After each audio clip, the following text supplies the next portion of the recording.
A vacation to Yellowstone National Park gave us this great opportunity to visit an organic, grass-fed cattle ranch right here in Powell, Wyoming.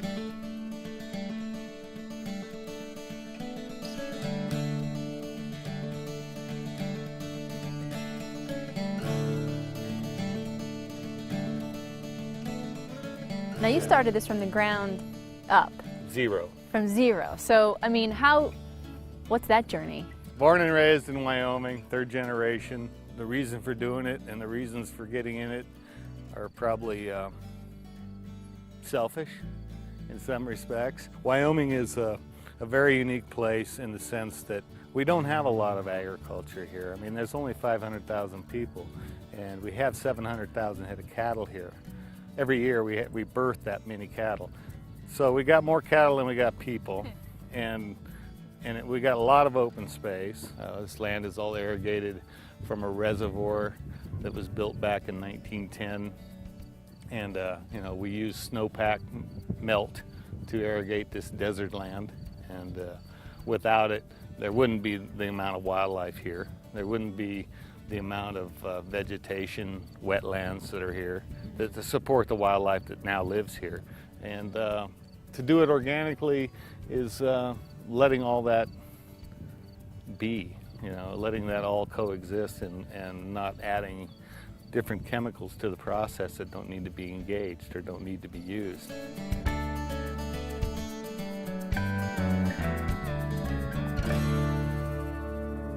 How is this different from most meat that people are going to find in the supermarket? Yeah, well, it's very different from most meats that you find in the market. It's slow food. These cattle are not motivated by anything other than their own instincts. In the conventional world, they're motivated with more hormones. They're motivated with more antibiotics in the feed. And they're confined, which means they don't have freedom of movement, which means they stand still.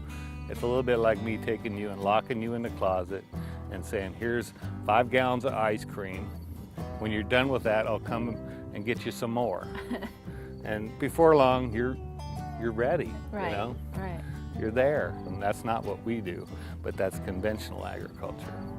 We are what we eat, just like these cattle. These cattle are what they eat. They get no pesticides, no herbicides, I don't spray the ground to kill the weeds. These cattle eat the weeds, so there are no sides. No pesticides, no herbicides, no insecticides, no ionophores, no antibiotics, no hormones. This is Mother Nature doing her thing.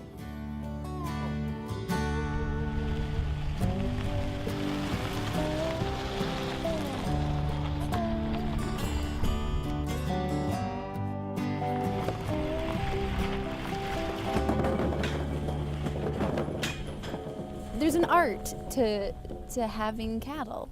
It's not all this strict science, and it's really not a science. It's really about connecting to the animal and understanding about them in their environment. And every place is different, and every cow is different. Right. And the way they handle the feed, the way they act around people. It's really about respect for the animal and about respecting yourself and understanding the relationship between the two. Mm-hmm. And in a factory farm situation, conventional animal production, that's not there. It Right. really is not. It's not going to be a commodity because it's slow. It's very slow. And then as far as building efficiencies in it, it's not the ideal. You know, it's not. Efficiency and sustainability are two different things, and I don't know that they're going to come together. There's no pushing it. There's no getting excited, you know. I mean, certainly when you're working, there's a little bit of frustration when it comes to working cows, but it's a much more beautiful, humane, and, in my opinion, acceptable way to raise meat for your families.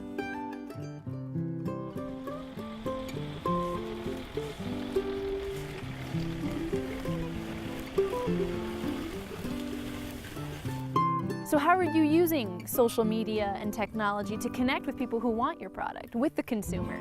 We just discovered social media by accident. I've just been, you know, making as many possible connections that I can make on Twitter and trying to say in 140 characters what would be interesting to people. Now, when I connect to somebody and they're very interested, I know they're sharing me with their friends. That's a powerful tool.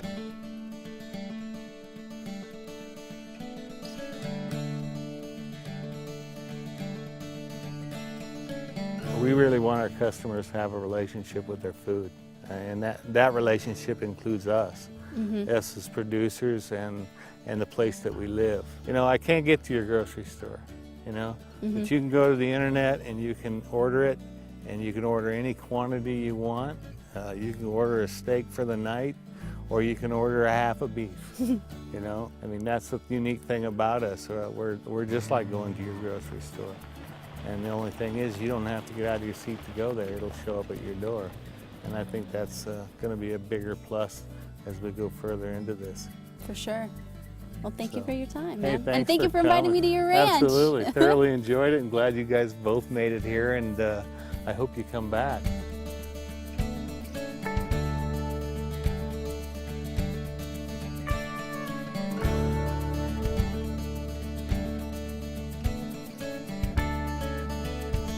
If you're an omnivore like me, it's important to know your farmer and know your rancher.